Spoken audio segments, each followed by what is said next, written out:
सुनो, मेरा भाई थोड़ा लेट आएगा तो उसका इंतजार करना, सो मत जाना। पर दीदी रात के 11 बज गए, मुझे भूख लगी है। भूख लगी है? आपको आपकी मम्मी ने सिखा के नहीं भेजा है क्या कि नई नवेली दुल्हन पति के खाना खाने के बाद ही खाना खा सकती है? पर दीदी वो पता नहीं कब तक के आएंगे, तब तक कि मैं भूखी रहूंगी क्या? हाँ तो रहना ही पड़ेगा। जब हमारी शादी हुई थी ना तो हम भी ऐसे ही भूखे रहते थे। ठीक है दीदी, तब तक के मैं आराम कर लेती, तब तक के वो नहीं आते। आराम नहीं करना है, मेरे भाई का इंतजार करना है जब तक वो नहीं आ जाता। जी दीदी। पता नहीं क्या रिवाज है ये, पता नहीं कब आएंगे वो। एक तो भूख लगी है, ऊपर से नींद भी इतनी आ रही है। क्या शादी के बाद भूखे प्यासे भी रहना पड़ता है? ये कैसा जुर्म है बहुओं पर? ऐसे रीति रिवाज के चक्कर में न जाने कितनी रात बहुएं भूखे पेट सो जाती हैं। सुनो, मेरा भाई थोड़ा लेट आएगा तो उसका इंतजार कर। बहू जी, माँ जी, तुम यहीं पे रहना, बाहर बिल्कुल भी मत निकलना, बाहर बहुत सारे मेहमान हैं। ठीक है यार, मुझे बहुत जोर से भूख लगी है, अब मैं क्या करूँ, मुझे कुछ समझ नहीं आ रहा है। दीदी दीदी इधर आइए। जी भाभी। ननद जी, मुझे बहुत जोर से भूख लगी है, आप कुछ करिए ना। नहीं भाभी, अभी तो आप कुछ नहीं खा सकती, माँ देखेगी तो चिल्लाएगी। लेकिन मैं क्या करूँ, मुझसे बर्दाश्त नहीं हो रहा है। ठीक है, मैं कुछ करती हूँ। ठीक है। बहू क्या हुआ तुम्हें? तुम इतनी परेशान क्यों हुई? मेहमान चले गए, चलो। लेकिन माँ जी वो क्या हुआ? वो माँ जी, मुझे बहुत जोर से भूख लगी है। अरे बेटा, तुझे भूख लगी तो मुझे बताना चाहिए था ना। वो माँ जी, मुझे डर लग रहा था। अरे बेटा, इसमें डरने वाली कौन सी बात है? मैं भी तो कभी बहू थी, मैं तुम्हारे लिए कुछ खाने को लाती हूँ। आपको दे वीडियो अच्छी लगी तो एक लाइक जरूर करना।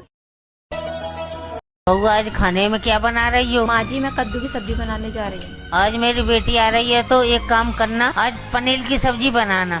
ठीक है।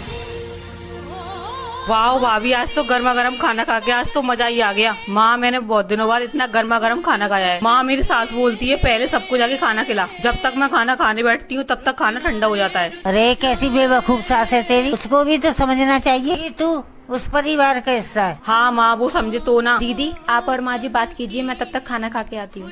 ठीक है भाभी। अरे बहू, पहले तू 2 कप चाय बना के लेके आ, बाद में खाना खाइयो। भाभी, आप जाइए, जाकर खाना खाइए, तब तक मैं चाय बना के लेके आती हूँ। अरे बेटा, तू क्यों चाय बनाने जाएगी? बहू है ना, बहू चाय बना देगी। अरे वाह माँ, आपकी बेटी की बात आई तो उसकी सास बेवकूफ हो गई। आप कौन सी समझदारी की बात कर रही हैं? बेटा, तू मेरी बेटी होकर के ऐसे क्यों बोल रही है? अरे हाँ माँ, आपको भी तो समझना चाहिए ना, जैसे मैं आपकी बेटी हूँ वैसे भाभी भी किसी की बेटी है ना। हाँ बेटा, तू एकदम सही बोल रही है। बहू, आज से हमारे साथ ही बैठ के खाना खा। बहू, इतनी रात को क्यों सब्जी काट रही है? बहू, रात का खाना तो बन गया है, ये किसके लिए खाना बना रही है तू? माँ जी, ये बोल रहे थे मैं भिंडी की सब्जी नहीं खाऊंगा, इसलिए मैं इनके लिए गोभी की सब्जी बना रही हूँ। अच्छा, तो अब बात यहाँ तक पहुँच गई है। वाह बेटा वाह, तूने ना सबको बिगाड़ के रखा है। मैंने क्या किया माँ जी? बहू, जब तू इस घर में शादी करके नहीं आई थी ना, तो मैं करेले की सब्जी बनाऊँ, आलू की सब्जी बनाऊँ, कुरमुरे की सब्जी बनाऊँ, सब चुपचाप खा लेते थे, कोई मुझसे कंप्लेन करने नहीं आता था।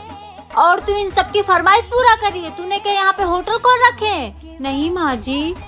तो क्या जरूरत है इन लोगों के लिए 56 भोग बनाने की? तेरी खुद की जिंदगी नहीं है क्या? है माँ जी। और बहू सुन, तू जाके आराम कर, और सुन, कल सुबह करेले की सब्जी बनाना, मैं भी देखती हूँ कौन नहीं खाता है, किसकी शिकायत आती है। ठीक है माँ जी। घर में बहू क्या आ गई, सबको 56 भोग चाहिए? अभी खिलाती हूँ सबको 56 भोग।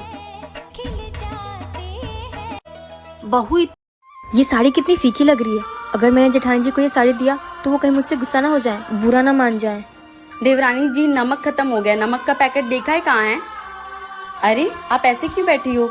वो जेठानी जी, और आपके हाथ में क्या है? वो माँ ने आपके लिए साड़ी भिजवाई थी। साड़ी? मेरे लिए? आपको अच्छा नहीं लगा ना? मुझे पता था, मैंने माँ से बोला था।